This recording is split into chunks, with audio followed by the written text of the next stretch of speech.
Greetings from Toronto, Ontario. Tentative travel recovery has begun globally with some significant improvements in activity during the middle of the year. But for 2021, an average global travel activity remains weak, with 68% fewer international arrivals expected compared to 2019.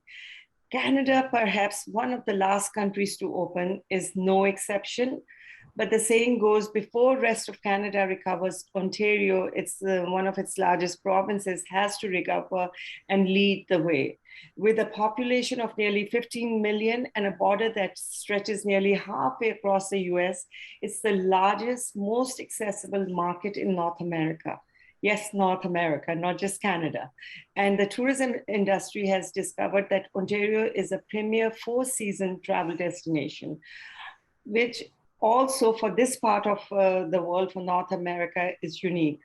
Ontario offers you unparalleled access to a large domestic market, along with an additional 142 million people living within a day's drive. Representing 36 billion of Ontario's GDP, tourism is a vital sector for Ontario's economy, and its industries are critical for the economic recovery of the country overall.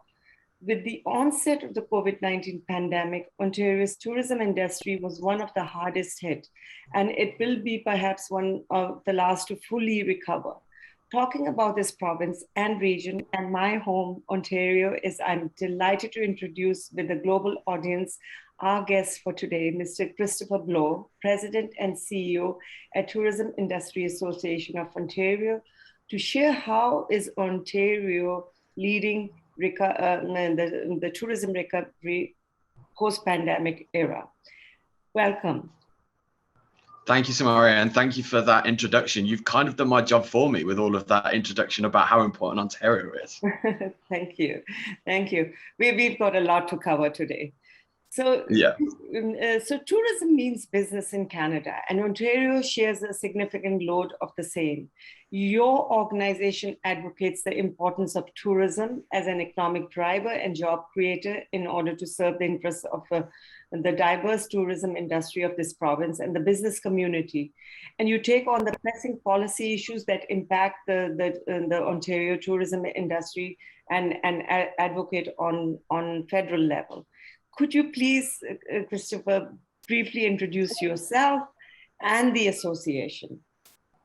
Okay, of course, no problem. Well, for those of you watching and listening to this, you'll notice that I do not have a Canadian or North American accent. My name is Christopher Bloore, as I've been introduced, and I'm originally from the United Kingdom. I've lived in Ontario for just under 3 years now, and I've been a member of the team at TAIO for just over 2. I became the president and CEO earlier this year in May. And TAIO is an organization that has been an umbrella organization for our associations within the tourism industry for well over a decade.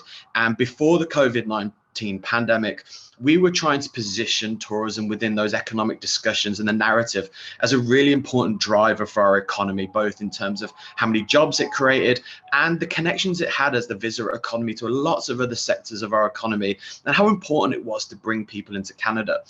And so one of the main things that we were often talking to the provincial government and the federal government with our national colleagues was about improving connectivity, improving our digital framework, spending more money and money more cleverly to bring people into our area. As you mentioned, we are on the cusp of a huge market to the south, to the United States, as well as our European, African and Asian commuters. And before the pandemic started, in fact, the very first on-job thing that I was meant to do as in a communications role at that time in March 2020 was we were actually about to publish the figures about how yet again we'd broken the number of international visitors to Canada and to Ontario, and that was just 6 days before the pandemic was declared and the state of the emergency was declared in Ontario, and we shut down our economy effectively.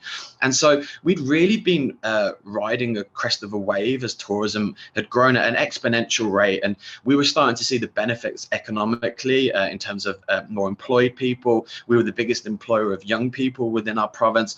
We had a huge proportion of women in our industry, and we were really starting to grow. And so one of the things we were doing at that time, we were trying to make sure that that growth was even across the province. We were trying to work to ensure that Northern Ontario had the infrastructure that they needed, Northwestern and Northeastern Ontario, to bring in the to ensure that opportunities weren't being lost through lack of infrastructure. We were obviously doing regulatory changes to try and make it easier for entrepreneurs to start. And so we were doing those day-to-day jobs like of red tape and making sure that we had the right environment for our industry to grow.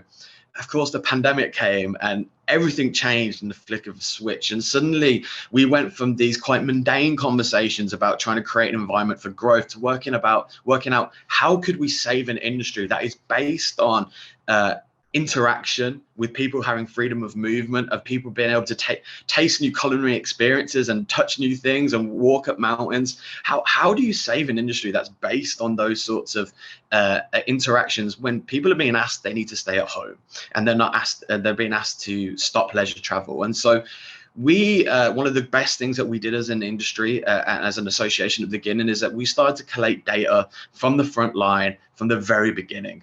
So from the very earliest moments of when we were hearing of what was happening in China and the effect it was having on bookings here, international bookings and domestic bookings, we really started to track revenue losses, cancellations, job losses, and we were really able to shape a message to government on the provincial level about what was happening.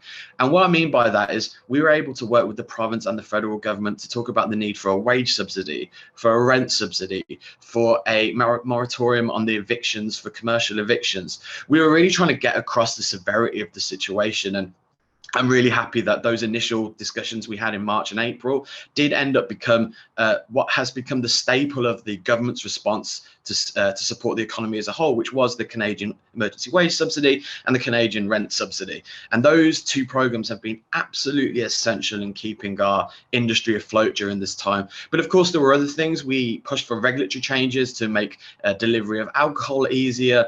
We pushed for changes to get support programs like grants and ability to support businesses to go online more. And our industry has really innovated, and we've just tried to ensure that they've had all the tools available to them over the last 20 months to bring in any sort of revenues that they've been able to. Now, listen, it has been an incredibly tough time, but one of the things that we've really benefited from as an industry is that people have now been able to see firsthand what happens when the visitor economy shuts down.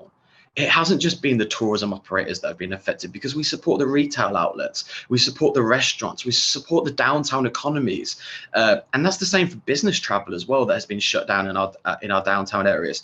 And so politicians have now seen that this industry that we represent, leisure and business travel and the visitor economy, is so integral to the very core of our economies. And so what it has been able to do is that we're now at the table making discussions and making decisions with politicians, and the access that we have, we've never really had before. We've also formed alliances with non-traditional allies like the Chamber of Commerce or the Canadian Federation of Independent Businesses, and now working with us together on a shared message and platform when our goals align. And that's given us more credibility when we're putting forward recommendations and suggestions for economic changes and support programs. And so our industry has really stepped up. Our membership has gone from being 300 to 400 paid up members to just over 2,500. We now have these connections with other associations representing restaurants and other groups that are so important to our visitor economy.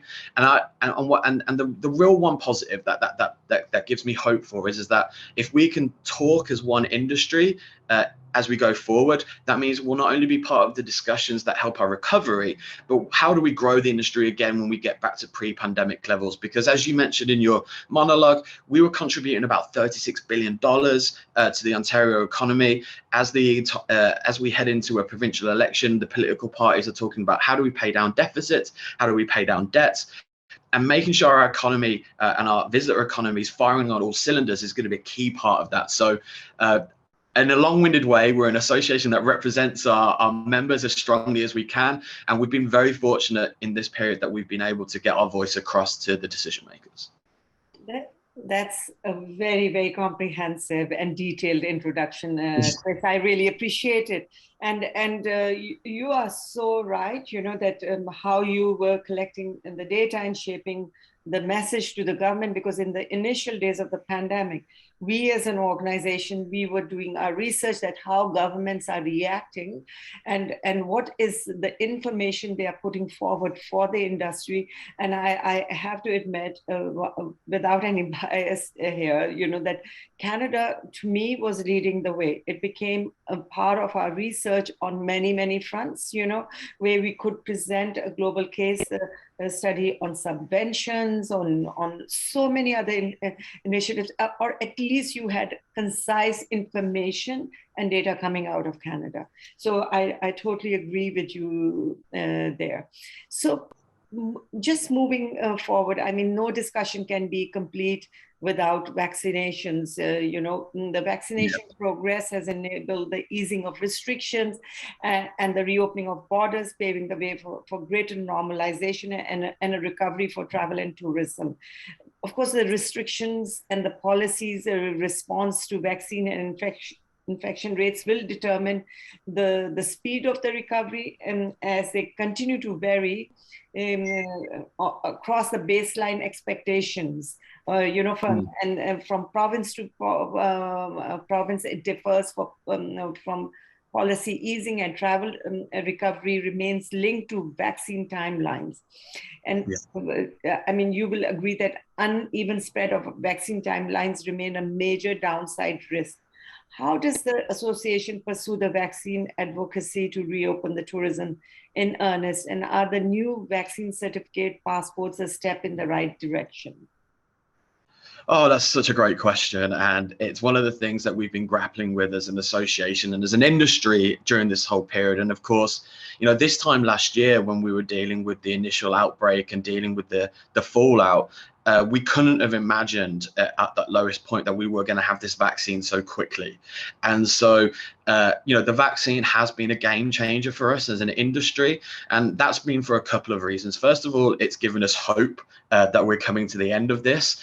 And because Ontarians particularly, and the rest of Canada is very similar, Ontarians have stepped up to the plate. They've got themselves vaccinated. And so we have very, very high vaccination rates at the moment within Ontario, which obviously makes such an impact on the number of cases and the severity of the cases that we have in Ontario, because obviously it doesn't flood our health professionals and our hospitals when people are being vaccinated. Even if they do then catch COVID, it makes the symptoms so less severe and risk of death so much lower.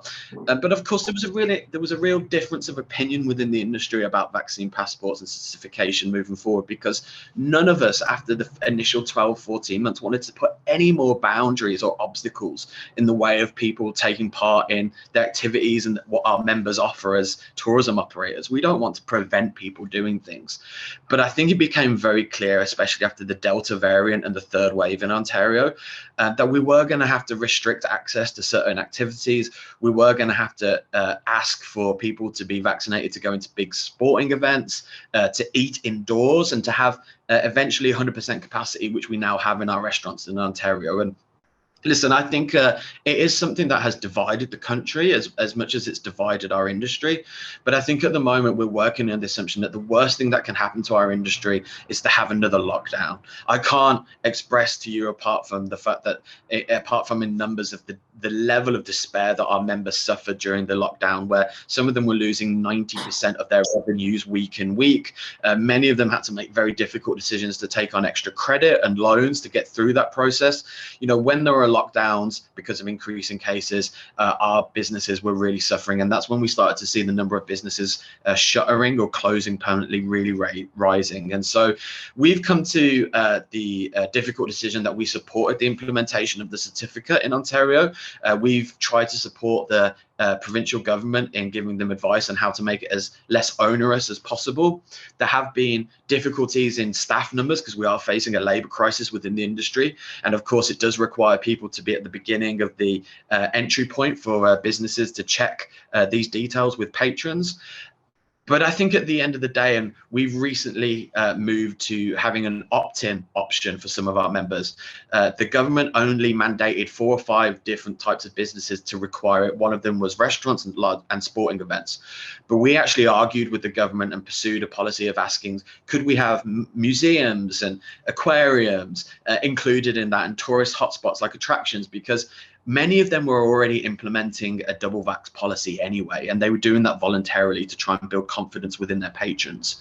And so we asked, could we have that opt-in? If they are prepared to ask for the passport, could they have 100% capacity? And the government accepted that, worked on that, and now have that in place in Ontario. And so many of our businesses are now able to operate at 100%. Now, we don't have the consumer sentiment and confidence that we need for that to be fully the benefits of that to be realized, and we're still waiting for our international visitors to return the numbers that we need them to. And we still have the issue of testing at the border, which is preventing a lot of American tourists coming to Canada, because they're faced with a potential bill of $1,000 Canadian to get a family of 4 over the border. And then they also face the threat of random testing, which means they could also then be sent home or have to have a quarantine plan. So there are still big challenges for us to get to normalization of tourism and travel in Canada. I feel like we're on the right track. But yeah, as an industry, we've come to terms with the fact that we have to avoid a lockdown at all costs. And if that means a vaccine certification program or passport, then we begrudgingly had to accept it. And I like the word begrudging, because the first time I had to produce it to be in a restaurant, it felt odd. But then it becomes part of your routine, and you get used to it, like so many other things that COVID has made us get accustomed to, that we wouldn't have fathomed 2 years ago, but everybody is adapting, and yeah, it's for a greater cause to get out of this crisis now. So in 2018, Ontario was home to 200 tourism businesses, and that sector has grown over, although it got stalled in 2019 and 2020, the growth has been slow. The sector employed Ontarians across a range of subsectors, including culture and heritage, recreation, entertainment, food and beverage attractions, and has contributed to $5 billion in annual tax revenues for the province, and benefited numerous adjacent periphery industries. You've talked about emergency grants, loans, and tax relief programs. They have helped these businesses keep their doors open, and these supports are absolutely necessary. It's clear that many challenges still lie ahead, and what's needed is a forward-looking strategy to support small tourism operators. Could you elaborate on the Tourism and Hospitality Emergency Recovery Initiative, and if there are any other key subventions being offered by the government, federal or the provincial governments in the coming days? Are you going to continue with what you have, or are you proposing a new set of initiatives to the government going forward as the tourism industry opens up? Again, great question. And one of the big phrases, or one of the phrases that we use a lot as an industry association, is that reopening doesn't mean recovery. And because our businesses have lost 20 months of revenues and monies that they'll never get back on their bottom line or on their balance sheet. And whilst at the same time costs have increased and they've taken on more debt. And so we are far from a recovery for our businesses individually in terms of their health. And one of the challenges, and there's a couple of questions that you've posed there, but the Tourism and Hospitality Emergency Recovery Initiative, or THER as it's known colloquially, has been an attempt to put together a response to the real workforce problems that we've been facing within the industry. For 20 months, people sitting at home have been told, don't go to restaurants, don't go to bars, don't go into tourism hotspots, because we're trying to reduce transmission. And now we're trying to get people back into employment and work in those settings. And so what THER has been really helpful is to try and connect workers to the careers within our industry, within tourism and hospitality, to support those businesses ramp up as restrictions have lifted. And we're really lucky that OTEC, who are the Ontario Tourism Education Corporation company, who we do a lot of work with in Ontario and trying to upskill people and get people within our industry, have been leading that with the Future Skills Centre funded by the Government of Canada. And it's been really successful in trying to reconnect people within our industry. And so that's something that's focusing on the workforce. And there's a lot more initiatives coming out in the next few weeks and months regarding workforce, trying to encourage people back into the industry. But in terms of support, you make a really good point. Provincially, we've been working with the government to roll out the Ontario Tourism Recovery Program, which is a grant system to support our attractions and operators with grant support to support them to match losses that they've made. That's going to be a really important program to put money into those businesses as they prepare for 2022 and survive the shoulder season and the winter season and ramp up again in 2022. So that's a really important program. We've been really fortunate in. Sorry for interrupting. I do want to ask you one question. What? So this is for the existing or the past businesses. What? Somebody asked me this question, and I didn't have an answer to this. What about new businesses? What about new entrepreneurs who are trying to break now, thinking transitioning over or considering travel and tourism as a career? Is there any support for these ones? So there are some federal programs that are coming out in the future, particularly the Tourism Relief Program, which is available now, which does encourage people to match funding to start new. So that will help your labor shortage, so to speak, as well, right? Yeah, absolutely. The volume that you need. Absolutely, and there have been businesses that have started up during the pandemic, and all power to them for doing that. They've had great foresight and they've innovated incredibly to get in the market and show their entrepreneurial spirit. But you're absolutely right. During the whole pandemic, I would say that the focus has been on supporting those businesses already in operation to ensure that they don't go out of business. However, I think that both the provincial government and the federal government are now looking at how do they restart that entrepreneurial spirit? How do they create regulations to ensure that it's easier to set up companies and to get into our industry? But yeah, I think one of the faults that we've had, and this is something that we've acknowledged and the CFIB have acknowledged and the Ontario Chamber of Commerce, is that the level of support for businesses who started in 2020 or maybe the back end of 2019 hasn't been at the level that it has been for businesses that have been well established. And that's perhaps one of the lessons we've learned from this.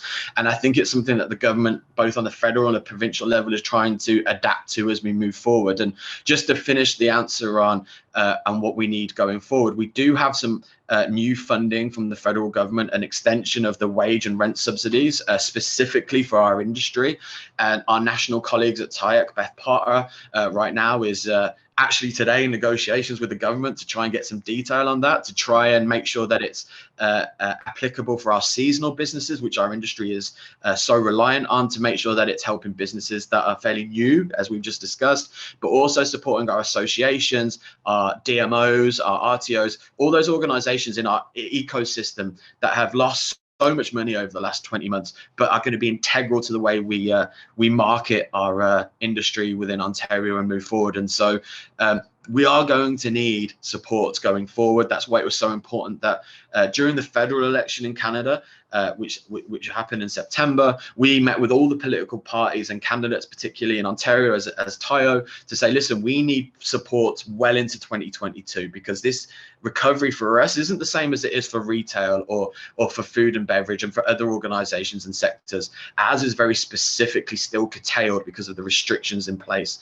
Until we have international travelers coming at the levels that they were before the pandemic, our industry really isn't going to recover. And that could be 23, 24, 25 even for that recovery to happen. So yeah, lots of programs still needed, not just to support existing businesses, but new ones, because this is, again, one of the highlights of this pandemic, is that the innovation and resilience that's been shown within our industry has just been incredible. And we want to make sure that there is that environment for more growth and for more people to take their ideas from the sofa and the couch into the workforce and into the workplace.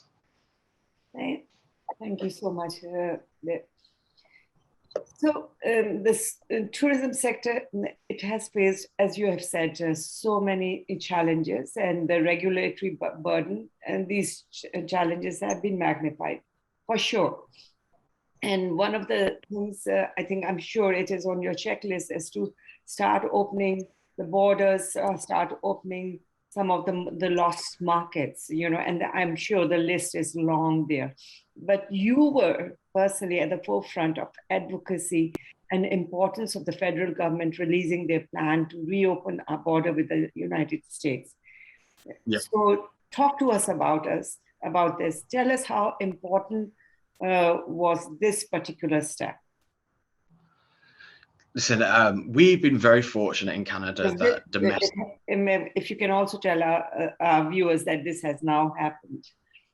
Yeah, of course. So domestic travel has saved many of our businesses internally. It's given us an ability for some businesses to bring in a little amount of extra revenue that's helped them survive this period. But international travel is just fundamental to our industry. It's fundamental to our growth. It's fundamental to job creation and job retention.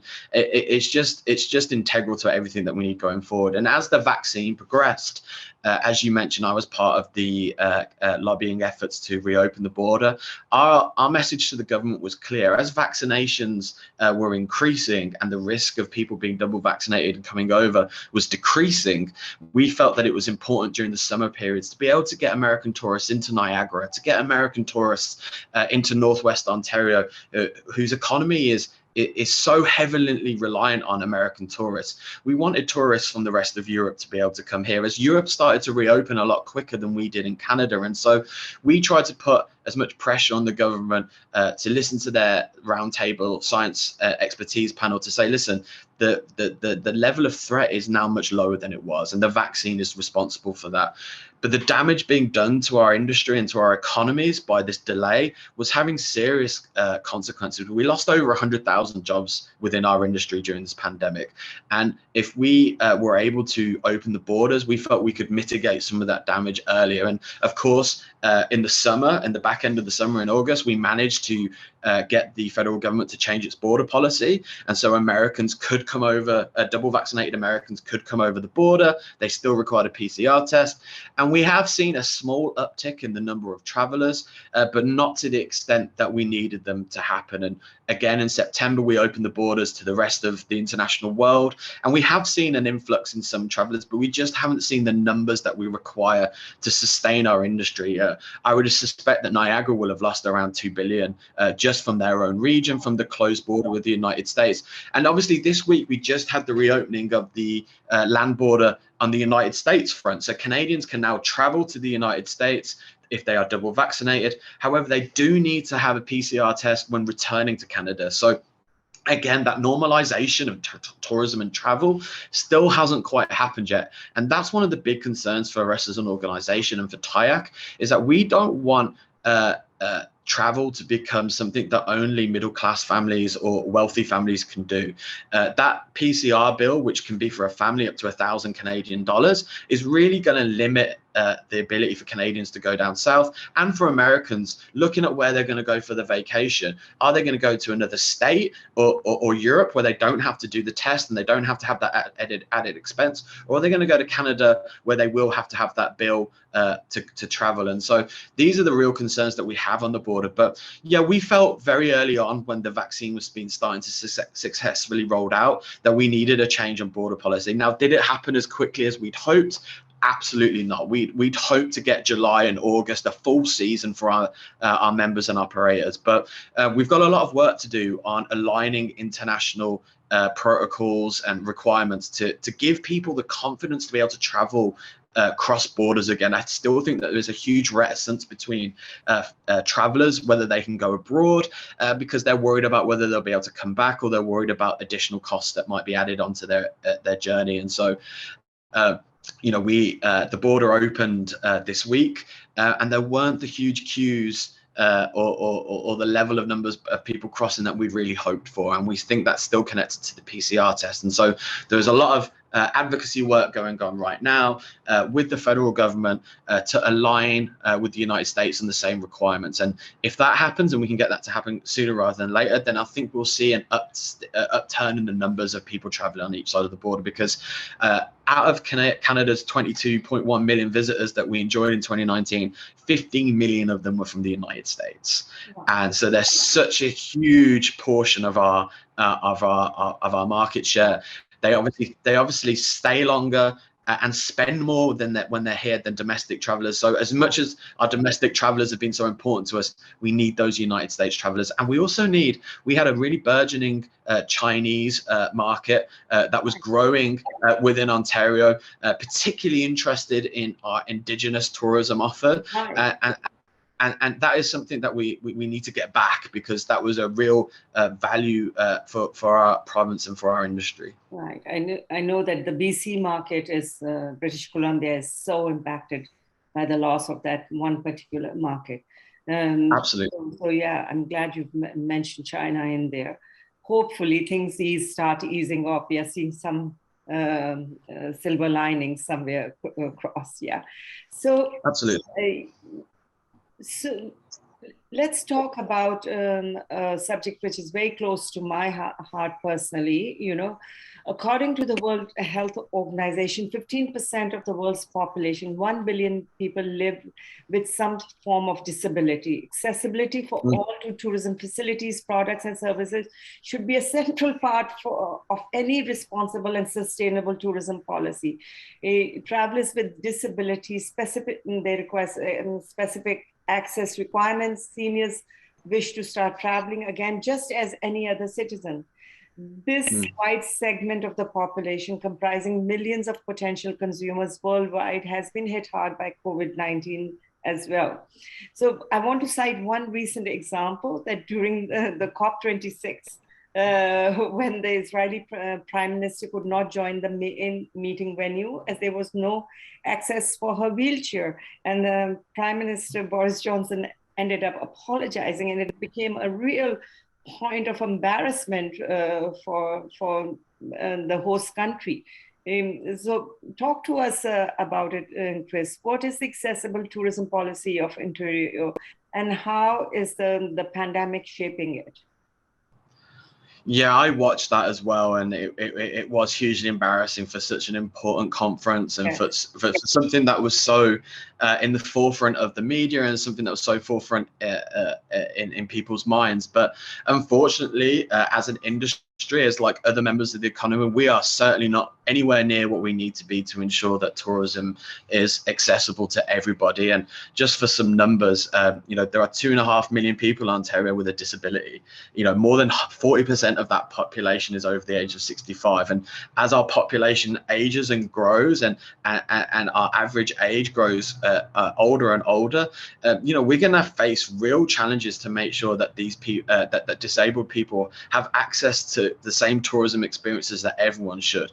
And one of the things that we've been really lucky within Ontario is that we actually have a provincial government that is prepared to work with us. And there have been numerous examples during the COVID pandemic where our businesses have looked to make their properties or venues more accessible. And we've been really fortunate with the Minister for Accessibility and Seniors within Ontario, and the Minister for Small Business, for waiving regulations and for providing funding to help support make our businesses and venues more accessible. And that's something that we're really, really proud of.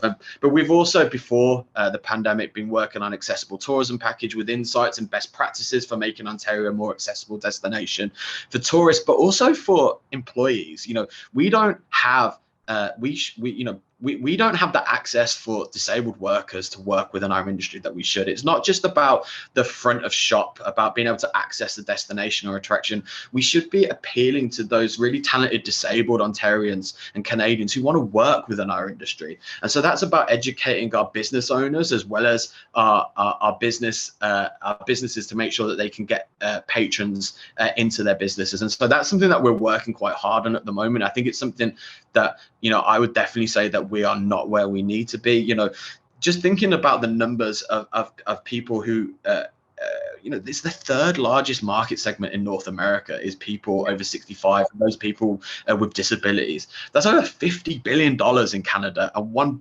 trillion globally, if I'm not mistaken. And so this isn't just about a moral cause, and every business should be accessible to everybody. And we've just talked about a really high-profile international example of where that wasn't the case, and that's something that I'm hoping that as we progress before 2023, that we'll make sure that our businesses are ready to reap the rewards of that sector of our industry that are desperate to get out in Ontario and travel.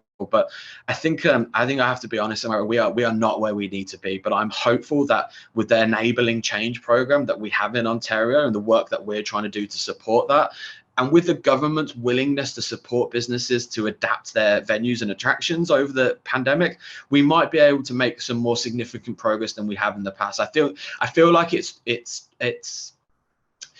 like it's focused minds. Some of our businesses have been able to use this pandemic to make fundamental changes in which their businesses operate, to try to attract every sector of our market. And I think we need to build upon that and make that the norm rather than not the exception. Absolutely. I totally agree with you. I mean, and you've just named the numbers there. In UAE, my other home country, they refer to them as people of determination. They're not even people of disability and all of that. And I think the world is waking up to this segment and their needs. And I think it's also should be part of human rights policies of countries, But I have full confidence in Canada to lead the way here as well. It's still better than most parts of the world, And yeah. I think you make a really good point there, and language is really important. And we always have to make sure that we're using the right language on this. And we're talking about disabled tourists and disabled Ontarians, because they are being disabled by our actions and by our inability to adapt to them. It's not an issue that lays with them, it's an issue that lays with us. And I think it's really important that we remember that, and that should be the basis of everything that we do moving forward. It should be accessible to every Ontarian and every Canadian, and if we haven't reached that point, then we've still got work to do. Beautiful. Totally in agreement. So you've right in the beginning of the interview, you talked about collecting data. Early data was shaping the message, not just to the federal government, but to the world as well. So it cannot be understated that the role of technology in travel will continue to grow in importance during 2022. I myself was part of a very important conference that just took place actually in Montreal, not your province. It was a campus party. It's one of the biggest tech geek events for a certain age group. And this is my third year participating with them. And here, the young university graduates and the innovation that they talked about, and and I was representing our travel and tourism industry, and the innovation that is coming in technology. We feel that everything has got condensed 10 years of development in just two years, because it's been so much fast track. I remember last year we were talking about, I was talking about in my chats talk then that space tourism is going to happen. And now this year it's already happened. So we cannot understate the importance of AI, VR. They will play a pivotal role in keeping the public informed, providing guidance with all travel decisions. How does Ontario transform the tourism industry in this respect? And what's are you doing to prepare yourself for the digital renaissance? And what's your marketing approach? How is that being shaped?